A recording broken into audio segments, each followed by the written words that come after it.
Dans le petit livre Bâtir à la civilisation du temps libéré, André Gorz propose une thèse qui est que notre temps est volé. En effet, pour lui, notre société capitaliste repose sur une formule assez simple: créer un maximum de richesses avec le moins possible de ressources naturelles, de capital et de travail.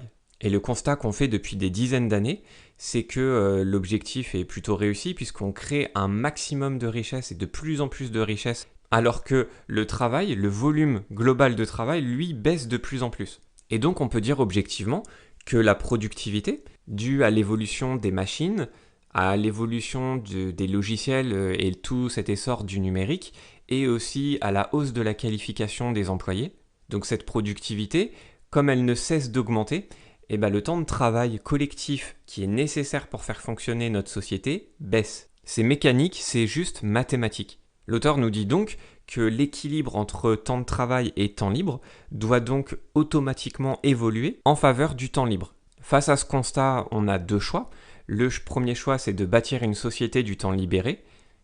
Et le deuxième choix, c'est de lutter contre ce temps libre qui s'étend de plus en plus en occupant les gens par un travail inutile. Le premier choix, donc qui serait de bâtir une société du temps libéré, serait basé sur l'épanouissement personnel, puisque moins on travaille, plus on a de temps libre pour, je sais pas, pour lire par exemple, pour avoir plus de culture, pour avoir une activité artistique par exemple, ou tout simplement pour s'occuper des autres, s'occuper de ses parents qui vieillissent, pour s'occuper de son bébé qui vient de naître et qui a besoin d'attention. Et ce que je te dis là, c'est pas du tout utopique, ça existe quand même dans certains pays. Par exemple, au Canada, tu as le droit tous les 5 ans à 1 an de congé sabbatique. En Suède, tu as des congés pour quand tu as un enfant qui vient de naître qui sont vraiment très très importants. J'ai plus le chiffre en tête, mais c'est beaucoup plus même que chez nous. Je crois que c'est plus d'1 an. Et tout en gardant, je crois que c'est entre 70 et 80% de ton revenu du travail. Et le deuxième choix, qui est lui plus basé sur le fait de lutter contre cette société du temps libre en occupant les gens avec un travail inutile, là le but il est plus de garder le contrôle. C'est plus une vue du système, une vue d'en haut, qui a pour but de garder le contrôle et qui a pour but de nous occuper. Et malheureusement c'est ce choix-là qui a gagné, parce que, on le voit bien aujourd'hui, on a une société, ce qu'appelle l'auteur une société de serviteurs. Donc là, il parle de l'essor des sociétés de services. Donc on paye des gens pour s'occuper de nos vieux, pour s'occuper de nos enfants, puisque nous, il faut bien qu'on aille travailler. Et en fait, c'est ce déséquilibre qu'il y a entre, d'un côté, des gens qui travaillent beaucoup trop. Donc bon, si on prend l'exemple ultime, ce sont les cadres qui bossent 60 heures ou 70 heures par semaine, qui n'ont pas le temps de s'occuper de leurs enfants, qui n'ont pas le temps de s'occuper de leurs parents, de leurs grands-parents. Et d'un autre côté, on a des gens qui ont beaucoup de temps libre, mais c'est un temps libre contraint, c'est pas un temps libre choisi, donc qui connaissent le chômage, qui connaissent des petits boulots à temps partiel, et donc ce déséquilibre mène alors déjà à des inégalités économiques, mais là si on reste juste sur la thèse du temps, puisque c'est ça le sujet du livre, et ben là personne n'est gagnant, parce que d'un côté, il y a les gens qui gagnent certes bien leur vie, mais qui n'ont pas de temps. Donc on voit bien aussi, je sais pas si ça t'arrive de discuter avec des gens qui sont cadres, qui n'ont pas trop le temps, tu vois bien qu'avec leurs enfants c'est un peu compliqué, que c'est la crise le soir quand ils rentrent, bah forcément, un petit de 6 mois ou d'1 an qui voit pas ses parents, et bah c'est compliqué pour lui, c'est compliqué pour se construire. Ok, les nounous peuvent être super, mais c'est pas la même chose que les parents. Et de l'autre côté, il y a aussi des gens qui ont plus de temps libre, mais ce temps libre, il est contraint. Quand tu es au chômage ou quand tu es en temps partiel subi, premièrement, tu gagnes pas forcément beaucoup d'argent, tu peux être même en dessous du seuil de pauvreté. Et du coup, c'est compliqué pour toi de t'épanouir dans ce temps libre, puisque la société te fait bien comprendre que de toute façon, c'est pas normal. On va par exemple mettre des mesures de contrôle sur les chômeurs pour bien vérifier qu'ils cherchent bien du travail.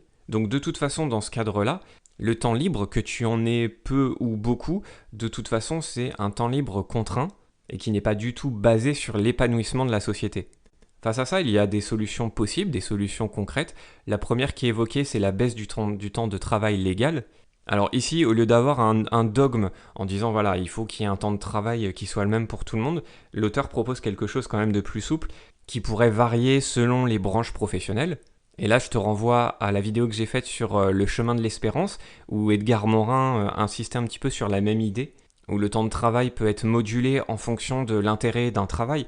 Par exemple, un travail qui est limite une passion, et bah, pourquoi pas avoir un temps de travail même supérieur à la durée légale qu'on a aujourd'hui. C'est quelque chose qui apporte beaucoup, qui est basé sur l'aide aux autres, sur des tâches intellectuelles, bon, pourquoi pas.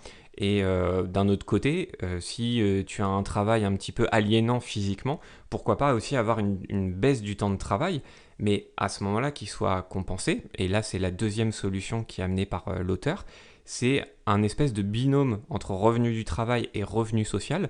Donc là, on revient un petit peu, tu sais, au débat qu'il y avait eu pendant les présidentielles, peu importe comment on l'appelle, mais une sorte de revenu minimum d'existence. C'est quelque chose qui fait débat, surtout que dans les pros et les antis, tu as des gens à la fois de droite et de gauche, donc dans les deux camps. C'est pour ça que c'est un débat un peu complexe. Mais bon, je m'étends pas là-dessus, c'est juste une des solutions possibles. Mais après, à la limite, peu importe les solutions concrètes qui pourraient être mises en place, il y en a plusieurs, mais l'objectif final, l'horizon, ce serait aussi de construire une nouvelle société basée à la fois sur l'autonomie des individus, puisque les individus, nous, on reprendrait le contrôle de notre temps, et c'est quand même notre bien le plus précieux. Notre temps est limité, on va tous mourir, hein. Je suis désolé d'être un petit peu négatif d'un coup, mais voilà, notre temps est compté. Donc c'est quand même, en tout cas pour moi, c'est le bien le plus précieux qu'on a. Et donc, la possibilité d'une émergence d'une vie plus collective et moins basée sur l'argent. Si tu as plus de temps, mais avec quand même un minimum de confort financier, le but c'est pas non plus de vivre tous dans des yourtes et de tomber dans le courant minimaliste, qui est un choix évidemment que je respecte, mais c'est pas forcément la volonté de tout le monde. Et donc cette vie collective, elle serait possible, puisque chaque individu, et non pas juste un groupe d'individus, aurait du temps libre, et ce temps libre, il pourrait servir tout simplement à s'occuper aussi de nos familles déjà, au lieu de payer quelqu'un qui s'occupe de notre petit, et ben c'est nous qui nous occupons de notre petit. Au lieu d'avoir quelqu'un qui s'occupe de nos anciens, et ben c'est nous qui nous occupons de nos anciens. Tu sais, il y a beaucoup de pays qui sont choqués par notre culture, par notre façon de traiter les anciens, par exemple, dont on se débarrasse. Alors après, je sais, parfois on n'a pas le choix. Mais tout ça pour te dire que c'est pas quelque chose qui est gravé dans la roche, c'est un choix de société. Finalement, la question de fond, c'est de se demander à quoi sert notre système capitaliste. Est-ce que la finalité, c'est le profit pour le profit, ou est-ce que c'est la possibilité de bâtir une nouvelle civilisation du temps libéré ? Alors j'aime bien ce petit livre parce que c'est une bonne introduction, je trouve, pour la problématique du temps libéré et du temps contraint. C'est quelque chose qui, moi, me tient à cœur parce que j'ai vraiment la sensation que c'est une des problématiques principales de tout notre système d'aujourd'hui. En gros, tu passes du moment où tu galères, donc on va dire de tes études, surtout si tu dois avoir des petits boulots à côté, du début de ta vie professionnelle où tu galères à avoir un CDI, où tu peux avoir des temps partiels, ou des emplois un peu sous-qualifiés, mais voilà, on va dire en 35 heures pile. Et puis jusqu'au jour où, si jamais tu as fait les bonnes études, entre guillemets, tu vas décrocher ton premier CDI. Quand tu vas l'avoir, tu vas te dire c'est génial, c'était le but. Et finalement, au bout de quelques années, tu te rends compte que tu n'as plus le temps de rien faire.